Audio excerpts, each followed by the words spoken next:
Good evening বন্ধুরা।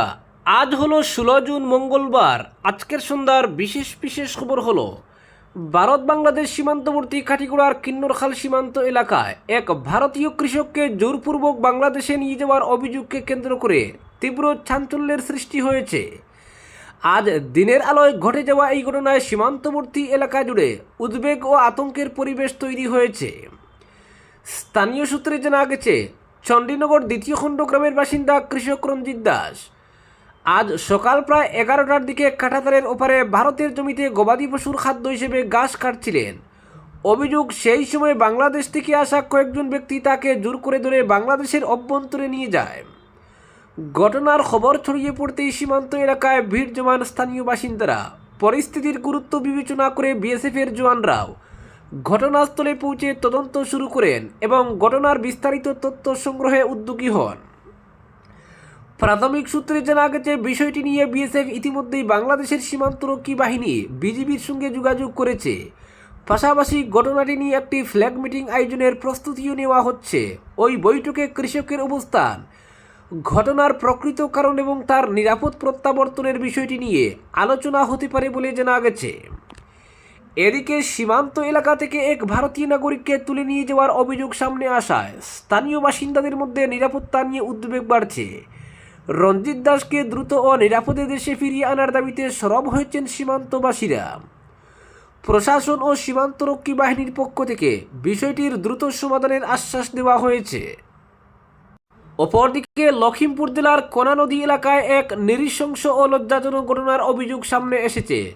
স্বামীর সামনেই জাতীয় সড়কের উপর এক মহিলাকে অর্ধনগ্ন করে অপদস্থ ও নির্মমভাবে মারধর করা হয়েছে বলে অভিযোগ।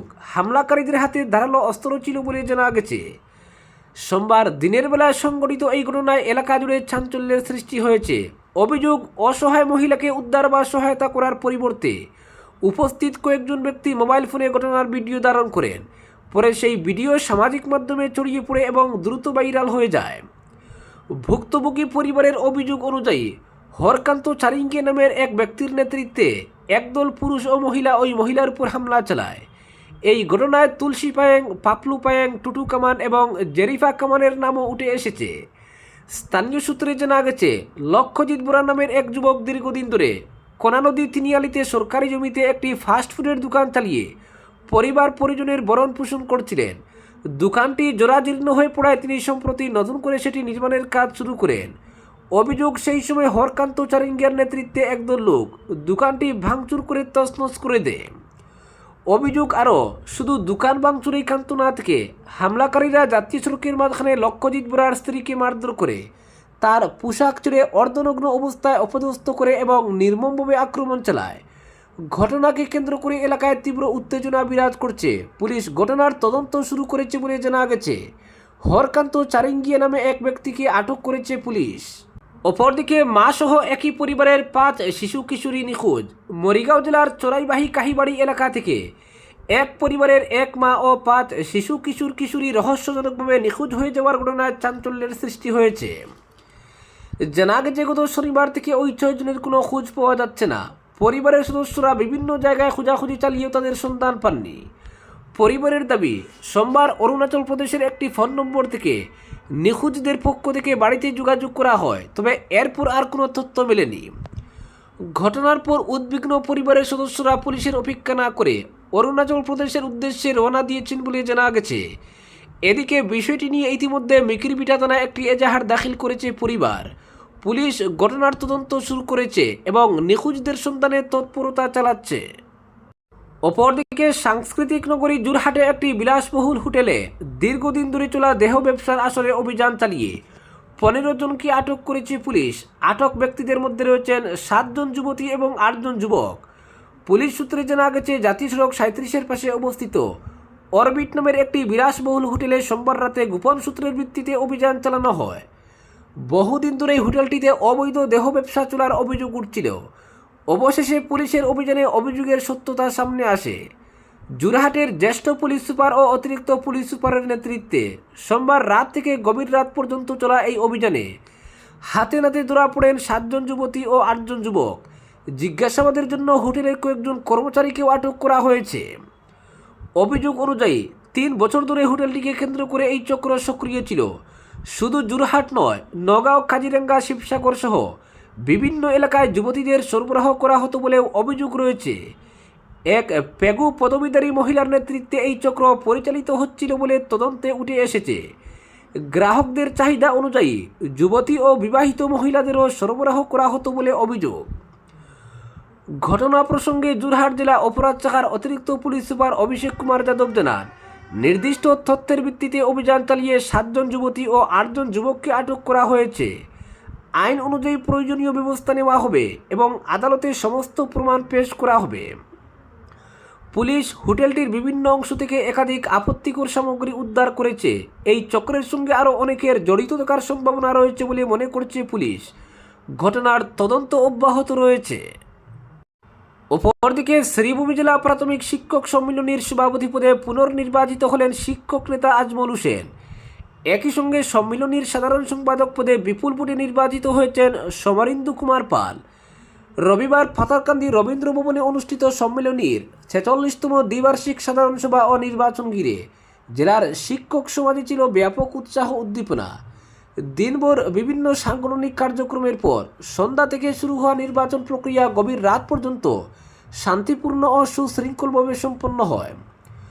সভাপতি পদে অনুষ্ঠিত হাড্ডাহাড্ডি লড়াইয়ে আজমল হোসেন তার নিকটতম প্রতিদ্বন্দ্বী সৈয়দ কুবাদ আহমেদকে 20 ভোটের ব্যবধানে পরাজিত করে পুনরায় সভাপতি নির্বাচিত হন।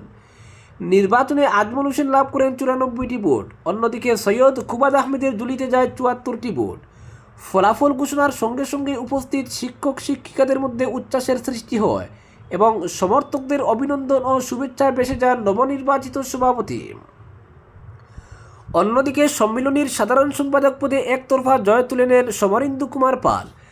তিনি তার নিকটতম প্রতিদ্বন্দ্বী অরিজিৎ পালকে 130 ভোটের বিশাল ব্যবধানে পরাজিত করেন। নির্বাচনে সমরেন্দু পাল পান 188টি ভোট, যেখানে অরিজিৎ পালের প্রাপ্ত ভোট সংখ্যা ছিল 58টি। বিপুল ব্যবধানে জয়ী হয়ে সমরেন্দু পাল শিক্ষক সংগঠনের প্রতি নিজের দায়বদ্ধতা পুনর্ব্যক্ত করেন এবং আগামী দিনে সংগঠনকে আরও শক্তিশালী ও গতিশীল করে তোলার অঙ্গীকার ব্যক্ত করেন। অপরদিকে বড়খলার বিধায়ক কিশোরনাথকে নিয়ে অপপ্রচারের নিন্দা বিজেপির। বড়খলার বিধায়ক কিশোরনাথকে নিয়ে সামাজিক মাধ্যমে অপপ্রচারের তীব্র নিন্দা জানিয়েছেন বিজেপির একাংশ নেতাকর্মী ও এলাকার বিশিষ্টজনেরা। বুড়িবাইলে এক সাংবাদিক সম্মেলন করে তারা বলেন, গত 11 জুন বড়খলার বিধায়ক কিশোরনাথ গণিগ্রাম স্বাস্থ্যকেন্দ্রে বিজেপির সংখ্যালঘু মোর্চার আমন্ত্রণে এক অনুষ্ঠানে যোগ দিয়েছিলেন।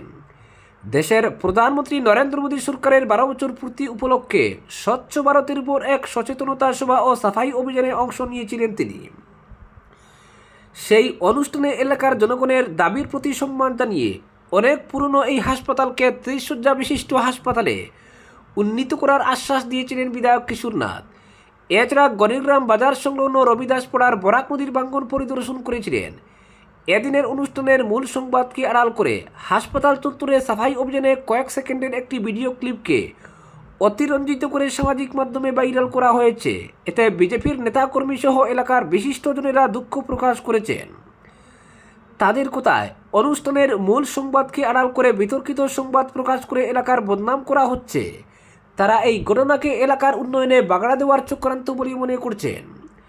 তারা বলেন, সংবাদ মাধ্যমের প্রতি সবার পূর্ণ আস্থা রয়েছে, তবে একাংশ সংবাদকর্মীর এ ধরনের অতিরঞ্জিত সংবাদ পরিবেশনের তীব্র নিন্দা জানিয়ে বৃহত্তর এলাকার উন্নয়নের স্বার্থে ভবিষ্যতে এ ধরনের সংবাদ পরিবেশন থেকে বিরত থাকার আহ্বান জানিয়েছেন তারা। অপরদিকে শিলচর পৌর নিগমের কাজকর্ম খতিয়ে দেখলেন উদারবন্দের বিধায়ক। উদারবন্দের বিধায়ক নির্বাচিত হওয়ার পর শিলচর পৌর নিগম কার্যালয় পরিদর্শন করে আধিকারিক ও কর্মীদের সঙ্গে গুরুত্বপূর্ণ বৈঠক ও মত বিনিময় করেন রাজদীপ গোয়ালা। নতুন শিলচর পৌর নিগমে উদারবন্দ বিধানসভার 11টি ওয়ার্ড যুক্ত হয়েছে। এই ওয়ার্ডগুলিতে উন্নয়নমূলক কাজকর্ম হচ্ছে কিনা এবং নাগরিকরা পুরো পরিষেবা পাচ্ছেন কিনা বৈঠকে গুরুত্ব সহকারে এসবের খোঁজ নেন বিধায়ক। বৈঠকে অংশ নেন নিগমের সবকটি বিভাগের আধিকারিক সহ ভারপ্রাপ্ত মিউনিসিপাল কমিশনার তথা অতিরিক্ত জেলা শাসক ডেভিড কুমার বরা ও এক্সিকিউটিভ অফিসার নবোত্তম শর্মা।